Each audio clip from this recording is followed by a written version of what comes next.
இயேசு உங்களை நேசிக்கிறார். இந்த நாள் வேதாகம தியானத்திற்கு உங்களை அன்புடன் அழைக்கிறேன். இவ்வளவு பெரிதான ரட்சிப்பை குறித்து நாம் கவலையற்றிருப்போமானால் தண்டனைக்கு எப்படி தப்பித்துக் கொள்வோம்?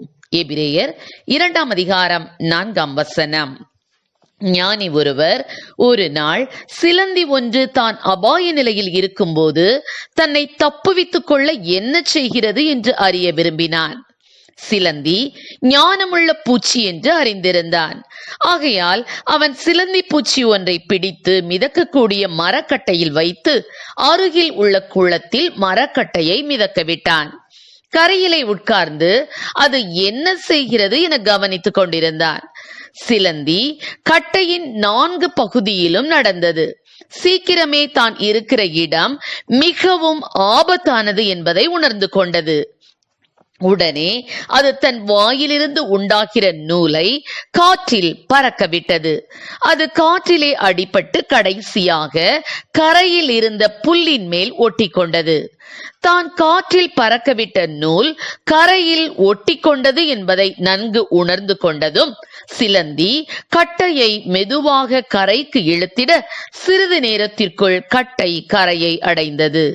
சிலந்தி சந்தோஷத்துடன் கரையை அடைந்ததும் ஓடியது.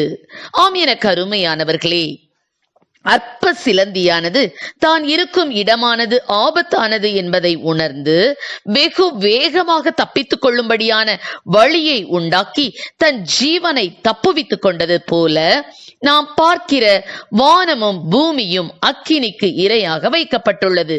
அப்படியென்றால் வரும் அழிவுக்கு தப்பித்துக் கொள்ள இயேசுவே நமக்கு வழியாக இருக்கிறார். வேதாகமத்தில் தாவீதிடம் அவனது தகப்பன் ஈசாய் சில ஆடுகளை மேய்க்கும்படியான பொறுப்பை கொடுத்திருந்தார். அப்படி வனாந்தரத்தில் ஆடுகளை மேய்த்து கொண்டிருந்த நேரத்தில் ஒரு விசை ஒரு சிங்கமும் ஒரு விசை ஒரு கரடியும் வந்து மந்தையில் உள்ள ஆட்டை பிடித்து கொண்டது.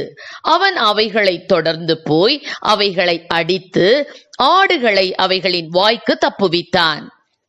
அவைகள் அவன் மேல் பாய்ந்த போது அவன் அவைகளின் தாடியை பிடித்து அவைகளை அடித்து கொன்று போட்டான். அவன் தனது உயிரையும் பெரிதாக மதிக்காமல் தகப்பன் தன்னிடம் கொடுத்த ஆடுகளை அத்தனை மேன்மையாக எண்ணி காப்பாற்றுவானானால் நமது ஆண்டவராகிய இயேசு கிறிஸ்து நமக்காக தம்மையே நொறுக்க ஒப்பு கொடுத்து இரத்தம் சிந்தி பலியாகி நமக்கு கொடுத்த விலை மதிக்க முடியாத ரட்சிப்பை அதிக கரிசனையோடு பாதுகாத்து முடிவு பரியந்தம் அந்த ரட்சிப்பு நிறைவேற பிரயாசப்பட்டு முடிவு பரியந்தம் அந்த ரட்சிப்பில் நிலை நிற்போம். பரலோக ராஜ்யத்தை சுதந்தரிப்போம். கர்த்தர் நம்மை ஆசீர்வதிப்பாராக. ஆமென். ஜெபம். எங்களை அதிகமாய் நேசித்து நடத்துகிறீங்களா பரலோக பிதாவே, இந்த நாட்களிலும் கூட அப்பா ஆண்டவரே பாவத்திலும் சாபத்திலும் ஆண்டவரே ஸ்தோத்திரம் ஆண்டவரே பல்வேறு விதமான கத்தாவை கட்டுகளிலும் ஆண்டவரே சிக்கிக்கொண்ட ஆண்டவரே ஆபத்தான நிலையில் இருக்கிற பிள்ளைகளுக்காக உடைய சமூகத்தில் வருகிறோம் ஆண்டவரே. அந்த கத்தாவை இக்கட்டான ஆபத்திலிருந்து அவர்கள் தங்கள் ஆத்துமாக்களை பாதுகாத்துக் கொள்ள அக்கறையாகிய மோட்சத்தை அடையும்படியாக ஆண்டவரே அப்பா பிரயாசப்படக்கூடிய ஆண்டவரே கிருபைகளை கொடுப்பீராக ராஜா.